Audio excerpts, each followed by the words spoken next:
apenas uma maneira de fazer energia renovável, limpa e segura, agricultura sustentável, de ter transporte público de qualidade, vida digna nas cidades com qualidade.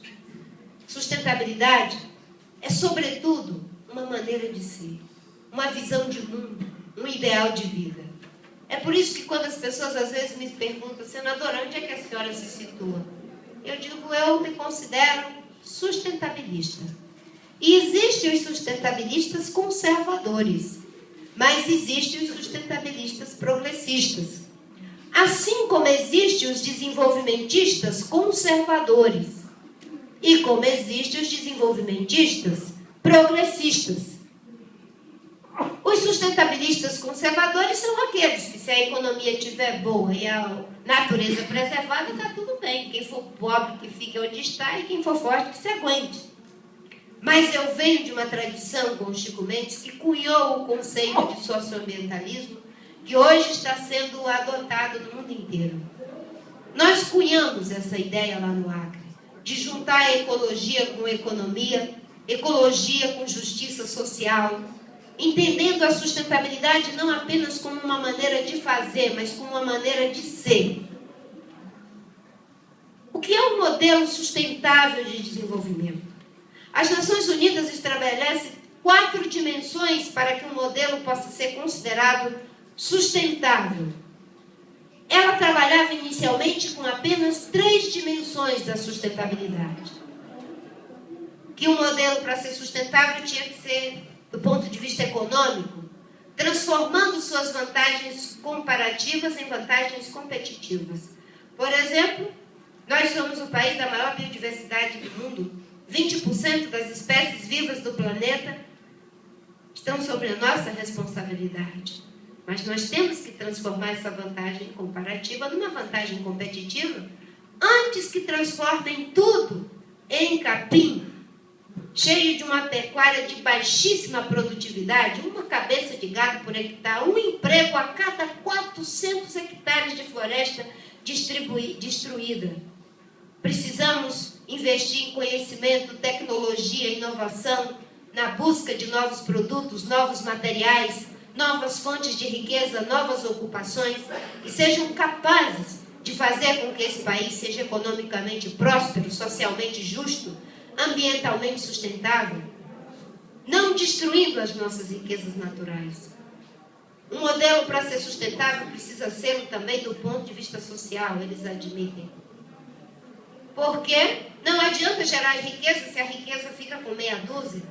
Um país é rico e próspero se os bens e serviços que são gerados, eles forem equitativamente distribuídos para que as pessoas tenham igualdade de oportunidade, saúde, educação, moradia digna, entretenimento, capacidade de desenvolver suas potencialidades. Isso tem a ver com a sustentabilidade social. É insustentável um modelo concentrador de riqueza. No Brasil, nós tivemos 2 ganhos nos últimos 16 anos. O ganho da estabilidade econômica, que foi mantida pelo governo do presidente Lula, ainda que esteja correndo riscos agora, no meio dessa crise, eu diria, alguns problemas de encaminhamento de como enfrentar. E os ganhos da política social dos últimos 10 anos, tirar 30 milhões de pessoas da pobreza é um ganho que o Brasil não pode negligenciar e deve aprofundá-lo cada vez mais naquilo que chamamos de inclusão produtiva, transitamos do programa social de primeira geração, que era baseado em caridade e assistencialismo, para um bom programa social de segunda geração, que é transferência direta de renda com contrapartida simples, que tirou 30 milhões de pessoas da extrema pobreza, mas ainda temos 16 milhões na pobreza extrema, com 10 milhões de analfabetos. Ainda temos muito pela frente. Não podemos abrir mão desse ganho. E também o ganho da política econômica, que não queremos que volte a inflação. Um dia desse eu vi alguém reivindicando o gatilho. Deus me livre. Isso é para disparar no nosso pé. Nós não queremos a volta da inflação. É para isso que temos que trabalhar. Bem, a sustentabilidade ambiental é muito simples. é usar com sabedoria os recursos de forma a atender às nossas necessidades, sem comprometer o futuro dos que ainda não nasceram. Se a gente parar de se importar com os que virão após nós, estamos rompendo o laço social, estamos deixando de ser seres éticos. Porque o que nos faz ser éticos é a capacidade de nos importar com os outros. E, no caso da sustentabilidade ambiental, é nada mais do que atender às nossas necessidades, preservando as bases naturais do nosso desenvolvimento para aqueles que virão após nós. Mas cada dia isso está ficando difícil. É menos um rio, menos uma nascente, menos uma espécie de peixe, menos uma espécie de pássaro, de inseto, de fungo, de borboleta, do que for. Cada dia mais. É 1000 vezes mais perda de biodiversidade do que há 50 anos atrás. A sustentabilidade ambiental é uma necessidade estratégica para manter a vida do planeta. Não só a nossa, mas as outras formas de vida também. E, a duras penas, depois de um acalorado debate, as Nações Unidas passaram a admitir que o modelo para ser sustentável precisa também da dimensão da sustentabilidade cultural. O que é a sustentabilidade cultural? É que um modelo que não é capaz de preservar a diversidade da cultura não é sustentável. E não é sustentável por uma razão simples. Daqui a pouco nós vamos virar tudo a mesma coisa.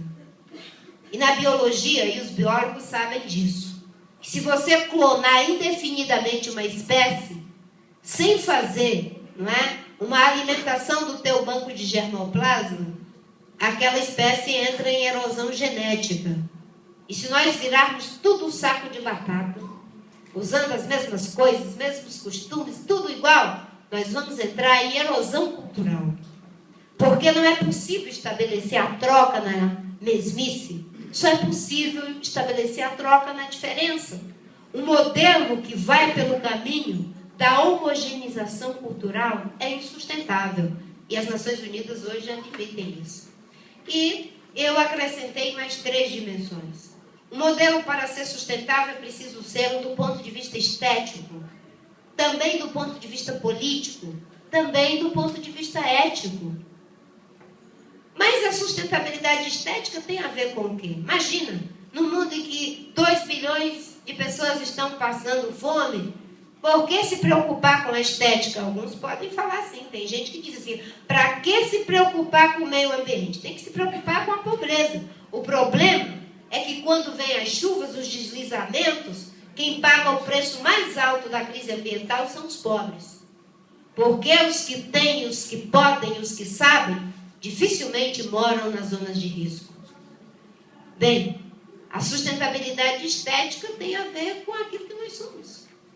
Nós somos uma parte material e outra parte é imaterial, é simbólico.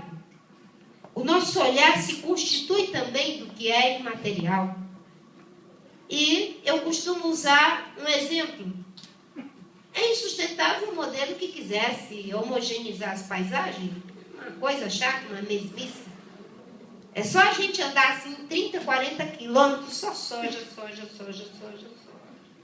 Só cana-de-açúcar, cana-de-açúcar, cana-de-açúcar. A gente fica, eu, que sou da Amazônia, que é uma variedade enorme de árvore. Vocês aqui, a Mata Atlântica, né, a gente brincava com os paulistas que agora é uma moita atlântica. Né? Mas, mesmo as pequenas moitas que a gente tem, é uma riqueza enorme, dá um descanso para o olhar. Isso, e se a gente visse uma cidade toda modernosa, tem uns prédios modernosos, cheios de vidro, parece Bumba Meu Boi, sem ser, não é? E tem ruas que a gente vê lá o patrimônio histórico, está lá. Vamos na cidade de São Luís, no Centro Velho de São Paulo, em vários lugares. E não pode demolir para fazer um prédio novo, modernoso. Porque isso tem a ver também com a estética, com o valor simbólico das coisas. E por último, né, para fechar, o pão de açúcar. Eu acho aquilo ali maravilhoso. Suponhamos que alguém resolve transformar aquela pedra grande, Reitor, em brita. Não, vamos fazer as obras da COP, as obras das Olimpíadas, vamos ganhar um dinheirinho com essa pedra grande, transforma isso tudo em brita, vamos reformar os estádios, e de lambuja mais não sei o quê. Certo? Vocês acham que os cariocas iam deixar? E se eles deixassem, nós íamos deixar? E se nós deixássemos, a humanidade ia deixar? Não ia. Tem uma dimensão do humano que é simbólica. Um modelo para ser sustentável tem que ser do ponto de vista estético também. E na dimensão da sustentabilidade cultural, eu esqueci de dizer uma coisa, a diversidade. Não é? Eu sempre digo que nós somos um país ricamente abençoado pela diversidade. Nós temos mais de 300 povos que falam mais de 200 línguas. Isso é uma riqueza fantástica. Um modelo de desenvolvimento que aprova uma lei no Congresso dizendo que agora uma terra indígena só vai ser criada se for aprovada pelo Congresso. Vocês sabem quando é que vão criar uma terra indígena mais no Brasil? Nunca mais. Nunca mais. Porque os índios não têm uma bancada.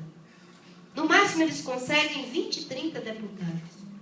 Um dia desses eu fiquei muito triste ouvindo aquilo que agora vai ser constituída uma comissão de alto nível e que a Embrapa é quem vai dizer quais são as áreas indígenas que devem ser demarcadas. A Embrapa é uma empresa altamente respeitada de fazer pesquisa agrícola, mas nós não podemos subordinar a demarcação das terras dos índios, que tem ali o aspecto cultural, o aspecto espiritual, simbólico, o entrelaçamento entre cultura e território, cosmovisão e território, para subordinar isso a aspectos econômicos. Isso é insustentável do ponto de vista cultural. A sustentabilidade política tem a ver com o seguinte: se nós não formos responsáveis pelas mudanças que queremos que aconteçam, não adianta terceirizar isso para o Obama, para a Dilma, para o Fernando Henrique, para o Lula, para o Aécio, para quem quer que seja. É insustentável. Esse mundo vai precisar cada vez mais de sujeitos conscientes, responsáveis por suas decisões, sujeitos que tenham autoria de pensamento, sujeitos que tenham autoria, capacidade de autoria para se responsabilizar com os seus atos. E eu cito um exemplo. Quando nós enfrentamos o problema do desmatamento em 2004, com aquele plano a que me referi, o desmatamento tinha chegado a 27 mil quilômetros quadrados. 27 mil quilômetros quadrados. O maior de todos da história foi no governo do Fernando Henrique, 29 mil quilômetros quadrados, em 95. Nós apresentamos o plano e o desmatamento caiu 80%. Pareceria mágica se eu não dissesse o que foi feito. Para cair 80%, reduzir 2 bilhões de toneladas de CO2, é mais redução de CO2 do que tudo que teria que ser reduzido pelos países ricos do mundo inteiro. Até 2014, é 14% de tudo que teria que ser reduzido por eles. 2 bilhões de toneladas de CO2. Para conseguir esse resultado, foi preciso apreender 1 milhão de metros cúbicos de madeira. Alguém sabe aqui o que é 1 milhão de metros cúbicos de madeira? São aqueles caminhões enormes, com toras de madeira que dá árvores de 35 metros, com 2,5 metros de diâmetro. Um cumaru, uma samaúma, um aquariquara, uma biorana, um cedro. E às vezes, mesmo que a lei proíbe, as castanheiras eles têm a ousadia de fazer de forma clandestina. Um caminhão de tora, um atrás do outro, de São Paulo ao Rio de Janeiro. Isso é 1 milhão de metros cúbicos de madeira. Foi isso que nós apreendemos.